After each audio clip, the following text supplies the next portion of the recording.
कहानी की शुरुआत होती है सन 1962 से, जहां हमें पैसिफिक ओशन के बीचों बीच एक बहुत ही बड़ा शिप दिखाया जाता है जिसका नाम एंटोनिया ग्राजा है। इस शिप पर टोटल 600 पैसेंजर्स मौजूद हैं जो न्यूयॉर्क की तरफ जा रहे हैं। इस शिप में पार्टी चल रही होती है जहां एक बहुत ही खूबसूरत सिंगर गाना गा रही होती है और सभी लोग उस सिंगर के गाने को एंजॉय करते हुए मजे से डांस कर रहे होते हैं। शिप पर मौजूद सभी लोग बहुत ज्यादा खुश थे, लेकिन इन्हें पता नहीं था कि कुछ मिनट बाद उनके साथ कुछ ऐसा होने वाला है जिसके बारे में सोचने से भी डर लगता है। तभी हम देखते हैं कि एक आदमी इंजन रूम से एक लीवर ऊपर की तरफ उठाता है। लीवर के ऊपर उठते ही एक तेज नुकीला वायर टाइट होकर सब लोगों के आर पार चला जाता है। देखते ही देखते सब लोगों के बॉडी के 2 टुकड़े होने लगते हैं। यह एक बहुत ही दर्दनाक माहौल था जहां चारों तरफ खून ही खून फैला हुआ था। एक बच्ची जिसका नाम केटी है वो बच जाती है क्योंकि उसकी हाइट कम थी, जिस वजह से वायर उसके सर के ऊपर से होता हुआ गुजर जाता है। इसके बाद हमें 40 साल के बाद का सीन दिखाया जाता है जहां हम कुछ लोगों को देखते हैं जो एक टग बोट की मदद से एक बड़े शिप को खींच कर ले जा रहे होते हैं। तभी अचानक वो पुराना शिप डूबने लगता है। यह देखकर ग्रुप का लीडर अपनी टीम में से एक लड़की जिसका नाम मर्फी है उसे उस पुराने शिप पर भेज देता है ताकि मर्फी उस पुराने शिप को जिस वायर से बांध कर ले जाया जा रहा था उसे आजाद कर दे, वरना अगर यह पुराना शिप डूब गया तो उसके साथ साथ इनकी ये टग बोट भी डूब जाएगी। मर्फी जब उस पुराने शिप पर पहुंचती है तो उसे पता चलता है कि पुराने शिप के निचले हिस्से में दरार पड़ चुकी है, जिस वजह से शिप में तेजी से पानी भरता जा रहा है और अगले 5 मिनट में यह शिप पानी में डूब जाएगा। मर्फी ये बात अपनी टीम के लीडर को बताती है। ये सुनकर टीम का लीडर मर्फी को ऑर्डर देता है कि जिस वायर से हम इस शिप को खींच रहे हैं उस वायर को आजाद कर दो और फौरन वहां से निकलकर हमारे पास टग बोट पर पहुंचो, क्योंकि हम इस पुराने शिप को छोड़कर जाने वाले हैं। तभी टीम के 2 और साथी भी मर्फी के पास पहुंच जाते हैं और वो भी मर्फी को बाहर निकलकर शिप को छोड़ने के लिए कहते हैं, लेकिन इस शिप को ढूंढने में उन्हें 3 महीने लगे थे, जिस वजह से मर्फी इतनी आसानी से इस शिप को छोड़कर नहीं जाने वाली थी। वो शिप को बचाने के लिए नीचे पानी में कूद जाती है, जिसे देखकर ऊपर बैठे 2 साथी भी औजार लेकर मर्फी के पीछे कूद जाते हैं। ये तीनों जैसे तैसे करके शिप को डूबने से पहले ही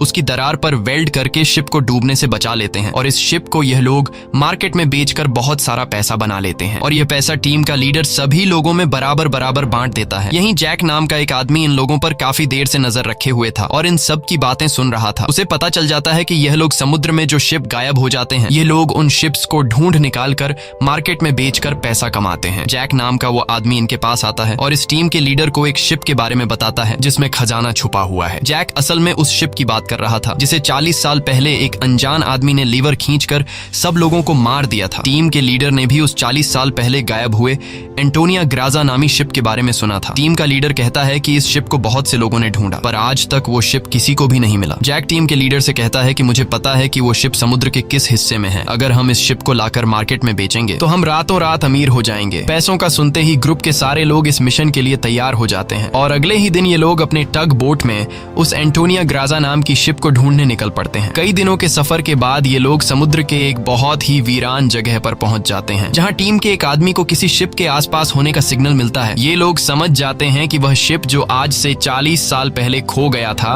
वह यहीं कहीं पर है। थोड़ा ही आगे बढ़ने पर इनके सामने एक बहुत ही बड़ा शिप आ जाता है। ये वही शिप है जिसे हमने कहानी की शुरुआत में देखा था और ये शिप पिछले 40 सालों से समुद्र में गायब हो गया था। इस शिप को देखकर ये सभी लोग बहुत ज्यादा खुश हो जाते हैं और उन्हें लगता है कि इस शिप को बेचकर ये लोग माला माल हो जाएंगे। अब टीम का लीडर 2 लोगों को टग बोट में ही रहने के लिए कहता है और खुद कुछ साथियों के साथ उस पुराने शिप की जांच के लिए अंदर चला जाता है। अंदर जाते ही इन लोगों को बहुत ही अजीब सी आवाज आने लगती है जिसे सुनकर ये लोग घबरा जाते हैं। इसके बाद टीम का लीडर अपने साथियों को आगे बढ़ने के लिए कहता है। ये लोग उस आवाज को फॉलो करते हुए एक बड़ी सी घड़ी के पास पहुंचते हैं जहां ये लोग देखते हैं कि उस घड़ी का कांटा अभी भी हिल रहा है। कुछ देर बाद अचानक उस घड़ी का कांटा रुक जाता है। यह देखकर उन्हें कुछ अजीब लगता है। अब ये लोग शिप की ओर जांच करने के लिए आगे बढ़ते हैं। अंदर ये जहाज पूरी तरह से बिखर चुका था, जहां सारी चीजें टूट चुकी थीं और जहाज के लोहे में जंग लग चुका था। ये लोग जब आगे बढ़ रहे होते हैं तब उनका एक साथी नीचे फ्लोर टूटने की वजह से गिरने ही वाला होता है कि तभी मर्फी उसे पकड़ लेती है और जब मर्फी अपने साथी को ऊपर खींचती है तब उससे नीचे एक लड़की दिखाई देती है। ये वही लड़की है जो आज से 40 साल पहले यानी कि सन 1962 में शिप में अकेली बची थी, जिसके सिर के ऊपर से वायर गुजरा था। लेकिन हैरान करने वाली बात यह थी कि 40 साल बाद भी उसकी उम्र उतनी ही थी, जिसका मतलब यह है कि यह उस लड़की की आत्मा है। मर्फी उस लड़की को जब दोबारा देखती है तो वह लड़की अचानक कहीं गायब हो जाती है। अब ये लोग जैसे तैसे करके अपनी साथी को ऊपर की ओर खींच देते हैं। यहाँ मर्फी को कुछ समझ नहीं आता कि उसने जो देखा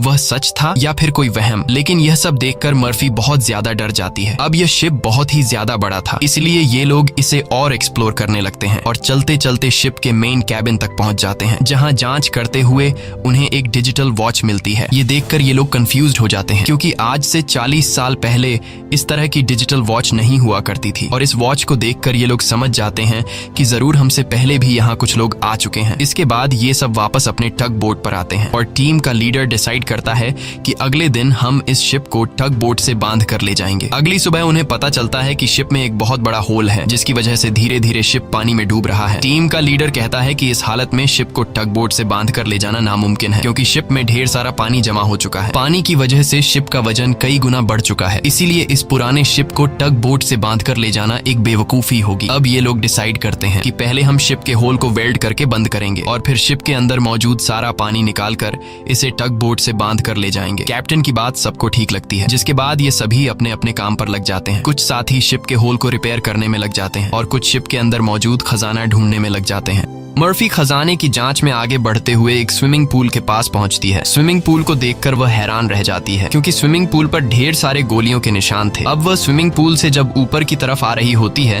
तभी एक बार फिर से वह लड़की मर्फी के सामने आ जाती है, जिसे देखकर डर के मारे मर्फी वापस नीचे पूल में गिर जाती है। उसका सर तेजी से स्विमिंग पूल के फ्लोर से टकराता है और खून निकलना शुरू हो जाता है, पर स्विमिंग पूल उसके खून को अब्सॉर्ब कर लेता है। मर्फी एक बार फिर से जब ऊपर देखती है तो वो लड़की वहाँ नहीं थी और अब वहाँ पर जैक होता है। जैक मर्फी को स्विमिंग पूल से बाहर निकालने में मदद करता है। बाहर निकलते ही मर्फी जैक से कहती है कि मैंने अभी अभी यहाँ पर एक लड़की देखी है, लेकिन पता नहीं वह अचानक कहाँ गायब हो गई। जैक मर्फी से कहता है कि यह तुम्हारा वहम होगा, यहाँ पर कुछ भी ऐसा नहीं है। इसके बाद ये दोनों आगे बढ़ते हैं और इन दोनों के यहाँ से जाने के बाद स्विमिंग पूल पूरी तरह से खून से भर जाता है। दूसरी तरफ टीम के लीडर को उस पुराने शिप के कैप्टन का रूम मिल जाता है। टीम का लीडर जब रूम के अंदर जाता है तो रूम काफी बुरी हालत में था। रिसर्च करने पर टीम के लीडर को वहाँ पर कुछ भी खास नहीं मिला। जब टीम के लीडर की नजर सामने टेबल पर पड़ती है तो वह देखता है कि टेबल पर एक शराब की बोतल और ग्लास में किसी ने पैक बनाकर रखा है। यह सब देखकर ऐसा लग रहा था जैसे अभी अभी कोई शराब पीकर चला गया हो। टीम का लीडर जैसे ही इस ग्लास को उठाकर पीने वाला होता है, तब उसकी नजर सामने लगे शीशे पर पड़ती है और शीशे में टीम के लीडर को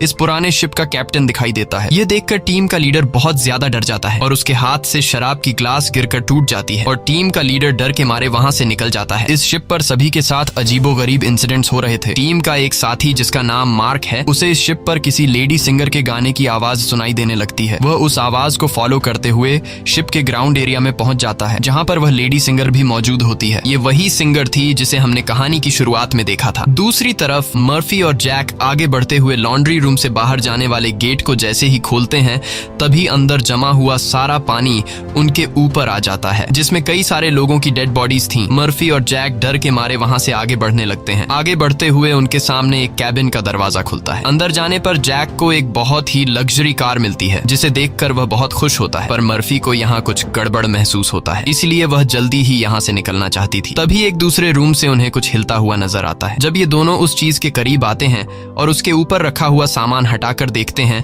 तो उनकी आंखें खुली की खुली रह जाती हैं, क्योंकि वहां पर सोने से भरा हुआ एक बॉक्स पड़ा था। यह देखकर मर्फी अपने बाकी साथियों को तुरंत बुला लेती है और जब सब यहाँ पहुंचते हैं तो सामान हटाने पर उन्हें इसी तरह के 9 बॉक्स मिलते हैं और हर एक बॉक्स में 28 गोल्ड प्लेट्स पड़ी हुई थी, जिसे देखकर सभी की खुशी का ठिकाना नहीं रहता, क्योंकि ये सभी रातों रात अमीर हो गए। इतने बड़े खजाने को ढूंढने के बाद ये लोग डिसाइड करते हैं कि इस शिप को यहीं छोड़ देंगे और सिर्फ सोना यहाँ से लेकर जाएंगे। इसके बाद ये लोग सारा का सारा गोल्ड अपने टग बोट पर रख देते हैं और अब ये लोग यहाँ से निकलने की तैयारी करते हैं। टग बोट को चलाने वाला कैप्टन बोट को स्टार्ट करने के लिए इंजन की सफाई करने लगता है और तभी हमें दिखाया जाता है कि टग बोट में रखा गया सिलेंडर का वाल्व अपने आप चालू हो गया है, जिससे हवा में गैस फैलना शुरू हो जाता है। वही मर्फी एक बार फिर से उसी लड़की को देखती है जो उसकी तरफ तेजी से भागती हुई आ रही होती है, जैसे वह मर्फी को कोई बात बताना चाहती हो, पर तभी उसे कोई पकड़कर नीचे धकेल देता है और जैसे ही टग बोट का कैप्टन इंजन को ऑन करता है, तभी सिलेंडर से निकली गैस की वजह से पूरे बोट में एक बहुत ही बड़ा ब्लास्ट होता है, जिसमें टग बोट का कैप्टन मारा जाता है। अब ये लोग समुद्र के बीचों बीच एक सुनसान शिप पर फंस चुके थे। ये सभी लोग बहुत ज्यादा परेशान होते हैं, क्योंकि उनके पास जो यहाँ से निकलने का टग बोट था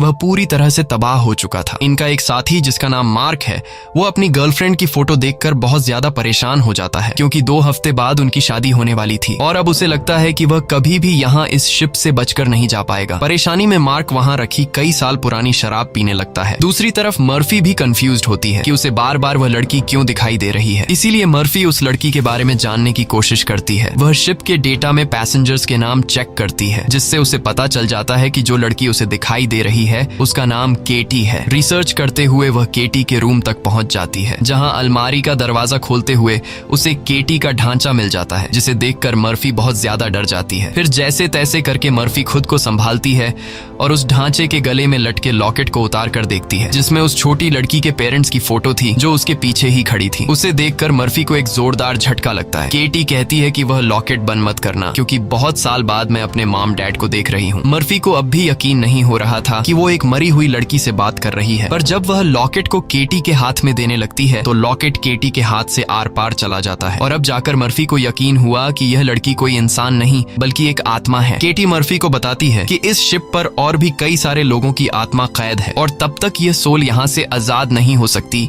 जब तक उस आदमी को न मारा जाए जो लोगों की आत्मा को यहाँ पर कैद करता है। मर्फी केटी से पूछती है कि कौन है वो आदमी जिसने तुम्हें और बाकी लोगों की आत्माओं को यहाँ कैद कर रखा है। केटी जैसे ही मर्फी को उस आदमी के बारे में बताने वाली होती है, तभी अचानक छत पर कुछ अजीब से कीड़े निकलने लगते हैं, जिसे देखकर केटी बहुत ज्यादा डर जाती है और वह मर्फी से कहती है कि जल्द से जल्द इस शिप से तुम लोग निकल जाओ वरना तुम लोग मारे जाओगे। इसके बाद केटी गायब हो जाती है। दूसरी तरफ मार्क पूरी बोतल पीने के बाद उसे चक्कर आने लगा। उसके आसपास पड़े सभी टेबल और चेयर्स हिलने लगते हैं। देखते ही देखते सब कुछ रिपेयर होकर नया हो गया और आज से 40 साल पहले जो लोग इस शिप में मारे गए थे वह दोबारा से मार्क के सामने जिंदा खड़े हो गए। मार्क बीच में खड़ा था, जिसके चारों तरफ लोग उसके लिए तालियां बजाने लगे। शुरू में तो मार्क को भी कुछ अजीब लगता है, लेकिन फिर वह सोचता है कि यह सब शराब का कमाल है। अगले ही पल वह लेडी सिंगर मार्क के करीब आ गई और वह मार्क के साथ इंटीमेट होने लगी। लेडी सिंगर पूरी तरह से मार्क को अपने वश में करके अपने पीछे लगा देती है। मार्क भी बिना कुछ सोचे समझे उसके पीछे जाने लगा। बेवकूफ मार्क को पता ही नहीं चलता कि ये सिंगर उसे एक ट्रैप में फंसा रही है। वह लेडी सिंगर फ्लोर के किनारे पर खड़ी होकर मार्क को बुलाने लगती है। मार्क इस सिंगर को हासिल करने के चक्कर में फ्लोर से नीचे गिरकर मारा जाता है। वही हमें टीम के लीडर को दिखाया जाता है,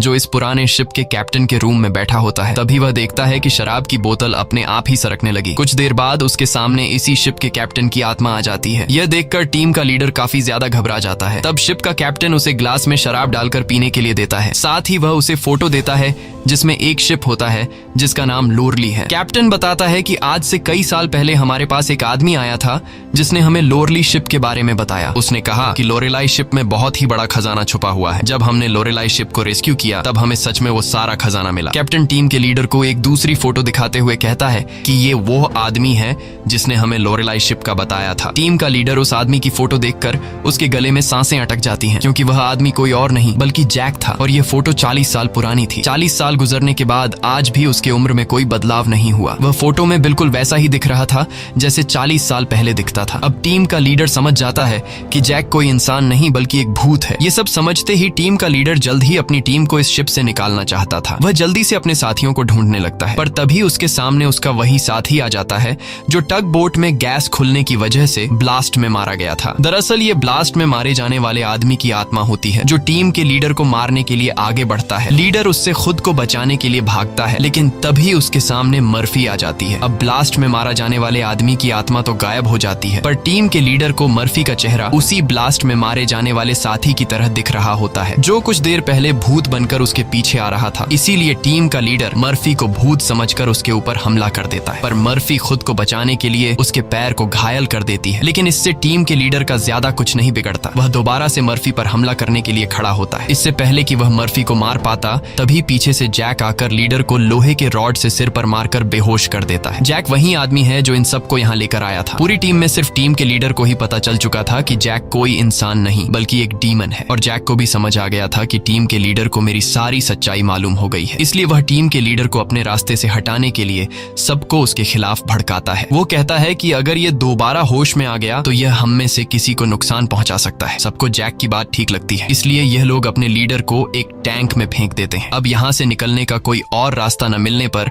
यह लोग प्लान के मुताबिक शिप को रिपेयर करने के काम में लग जाते हैं। जल्द ही शिप में जिस सुरंग से पानी अंदर आ रहा था उस सुरंग को यह लोग वेल्ड कर देते हैं और पंप के जरिए जहाज के अंदर जमा हुआ पानी बाहर निकालने लगते हैं। मर्फी देखती है कि उनका एक साथी जिसका नाम मार्क है वो कहीं भी नहीं दिखाई दे रहा, इसलिए मर्फी उसे ढूंढने निकल पड़ती है। तभी उसके सामने उस लड़की की आत्मा एक बार फिर से आ जाती है जो उसे दिखाती है कि तुम जिस आदमी को ढूंढ रही हो वह मर चुका है। यह मार्क होता है जो लेडी सिंगर को पाने के चक्कर में मारा गया। और अब यह लड़की मर्फी के कंधे पर हाथ रखकर उसे 1962 की उस रात में ले जाती है जहां यह सारा इंसिडेंट हुआ था, जब सबके सब शिप में मारे गए थे। उस रात शिप पर मौजूद सभी लोगों को बहुत ही बेरहमी से मारा गया था और यह सब एक ग्रुप कर रहा था जिसका मकसद था इस शिप पर मौजूद सारा गोल्ड चुराना। इन लोगों ने कुछ लोगों को खाने में जहर मिलाकर मार डाला, कुछ लोगों को वायर से काटकर उनके 2 टुकड़े कर दिए और कुछ को गोलियों से छलनी कर दिया गया। इनके कहर से केटी भी नहीं बच पाई। उन्होंने केटी को उसके रूम में ले जाकर फांसी पर लटका दिया। इन सब के पीछे थी वही लेडी सिंगर जिसने गोल्ड लूटने के लिए